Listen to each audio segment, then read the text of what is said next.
होना चाहिए।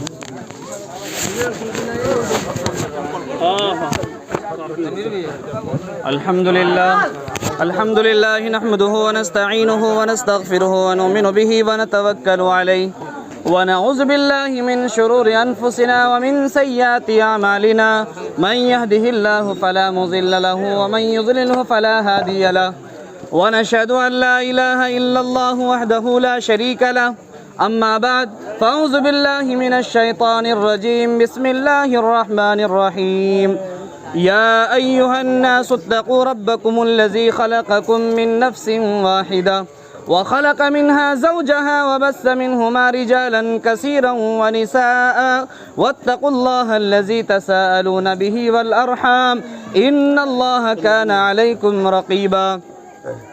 वक़ाल फ़ी मौज़िन आख़र या अय्युहल्लज़ीना आमनु इत्तक़ुल्लाह हक़्क़ तुक़ातिही व ला तमूतुन्ना इल्ला व अंतुम मुस्लिमून।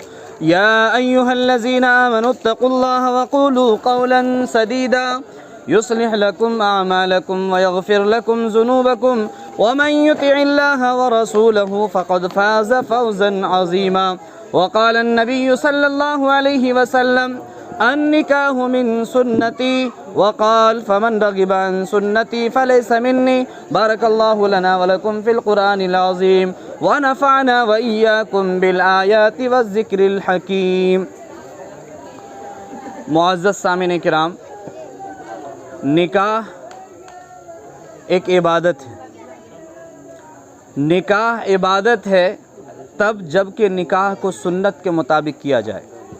अन निकाह मिन सुन्नती, निकाह मेरी सुन्नत है। कौन कह रहे हैं?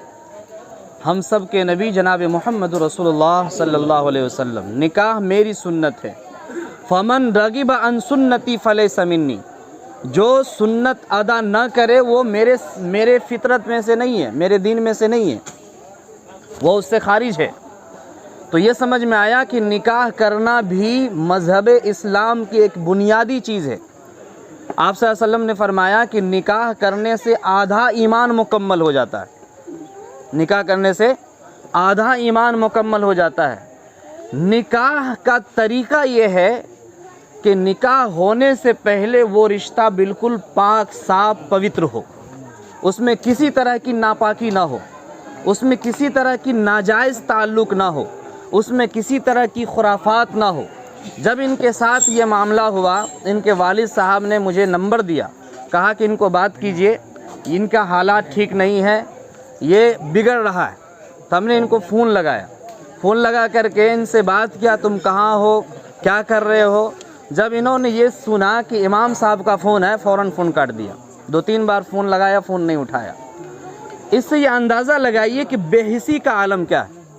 अभी साइन करने के लिए बोले उर्दू में, तो बोलता उर्दू नहीं आता हमको। लड़की उर्दू में साइन की और लड़का को उर्दू नहीं आता। आखिर माँ बाप औलाद को जन्म दिए हैं तो उसकी तरबियत कौन करेगा? माँ बाप औलाद का गार्जियन है। माँ बाप औलाद के लिए बहुत कुछ किया है, हर मामले में खर्च किया है। तो इनको दीन सिखाएगा कौन? इनको लावारिस अगर छोड़ेंगे तो वो कब्रिस्तान के रास्ते में जाकर वो चिलम पिएगा। कब्रिस्तान के रास्ते, एक तरफ रूह है, दूसरी तरफ मदरसा है। वहाँ छुप छुप करके लड़का लोग जा कर के वहाँ क्या क्या पीता है और कैसी कैसी हरकत करता है, रात रात भर वहाँ लूडो खेल रहा है। ये हमारे मुस्लिम नौजवान जो बिगड़ने के रास्ते पर चल पड़ा है। मैं तो कहता हूँ कि हमारे समाज उस वक्त तक टाइट नहीं होगा जबकि इनको सही तरीके से तरबियत नहीं की जाएगी। अगर इस तरह का मामला आता है तो ये मेरी दरख्वास्त है चेयरमैन साहब से कि आप बस्ती के गार्जियन हैं, ज़िम्मेदार हैं, भरे मजमा में इन लोगों को कोड़ा मारा जाए ताकि हमारे समाज और हमारे घर की बेटी, हमारी बहन की इज़्ज़त महफूज रह सके। वरना कल हमारा समाज बिल्कुल गंदा हो जाएगा। हमारे घर में कोई नाक उठा करके चलने के लायक नहीं रहेगा।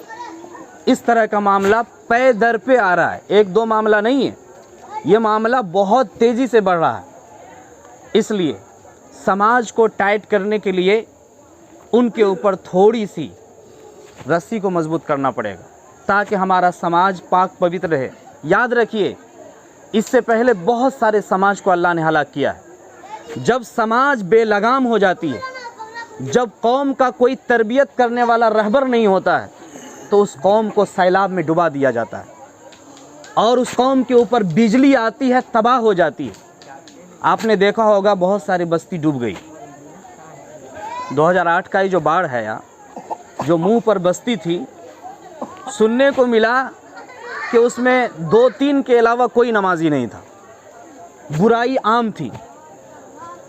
एक जगह प्रोग्राम में गए, फजर की नमाज में देखा सिर्फ 2 आदमी नमाजी हैं। तो उस बस्ती से अल्लाह को क्या मतलब रहेगा बताइए। हमारे मुस्लिम समाज की बस्ती की बात है, 2 आदमी फजर में नमाज पढ़ रहा है और पूरी बस्ती सो रही। फजर का टाइम ही ऐसा टाइम है कि जिस वक्त अल्लाह ताला ने बेशुमार कौम को तबाह बर्बाद कर दिया। हम लोग भी क्या तबाह होना चाहते हैं? मुख्तसर सी ज़िंदगी दिया है, अगर इसकी हम कदर नहीं करें, गुनाह से बच कर के ज़िंदगी ना गुजारे, अपने मुआशरे के लिए हमारे नौजवान अगर खड़े ना हो, तो ये मुआशरा कब सुधरेगा। इसलिए मैं आप सबसे गुजारिश करना चाहता हूँ कि अपने घर की भी इज़्ज़त को संभालिए और दूसरे के घर की भी इज़्ज़त कीजिए। इससे हमारा माशरा सही रहेगा। और गुनाह जब हद से ज़्यादा बढ़ता है, जुल्म जब हद से बढ़ता है, तो वो एक दिन मिट जाता है, एक दिन ख़त्म हो जाता है।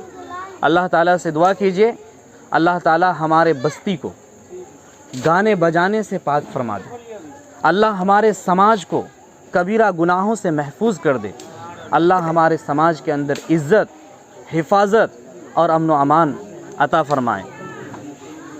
मेरे भाइयों, जहाँ भी देखते हैं मिलाद होता है, निकाह होता है, तो इधर निकाह की मजलिस, मिलाद की मजलिस ख़त्म हुई, दीनी मजलिस ख़त्म हुई, बस दूसरे लम्हा में वहाँ गाना बजाना शुरू हो जाता है। हालांकि आपने सुना होगा, अल्लाह के नबी की कौल है, मन रआ मिनकुम मुनकरन फलयुगय्यिरहु बियदी। अगर तुम्हारे सामने में, अगर तुम जिंदा आदमी हो, मुसलमान हो, तो तुम्हारे सामने में अगर कोई मुनकिर काम कर रहा है शरीयत के ख़िलाफ़, तो उसको अपने हाथ से रोको। अगर हाथ की ताकत नहीं है रोकने की, तो अपनी ज़बान से जा कर के उनको रोको। अगर इसकी भी ताकत नहीं, इतना भी ईमान नहीं है, तो कम से कम अपने दिल में बुरा जानो कि ये अमल गलत हो रहा है। अगर ये तीनों स्टेप ख़त्म होगा, तो फिर उस समाज की अल्लाह को कोई ज़रूरत नहीं, फिर उस बस्ती की अल्लाह को कोई ज़रूरत नहीं। फिर क्या होगा दुनिया में, क्या होगा वो तो अल्लाह जानता है, लेकिन मरने के बाद कौन सा अंजाम होगा ये कोई नहीं जानता है।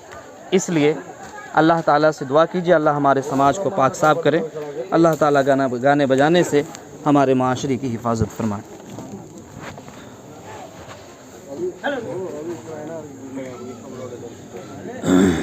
जनाब सफ़ीज़ुर रहमान साहब की साहबजादी मोहतरमा अफसाना परवीन को बाएवज़ दैन महर 51,000 बसिक्का राइजुल वक्त अलावा नानो नफ़का 2 गवाहों की मौजूदगी में गवाह अव्वल जनाब तनवीर आलम साहब चेयरमैन बीरपुर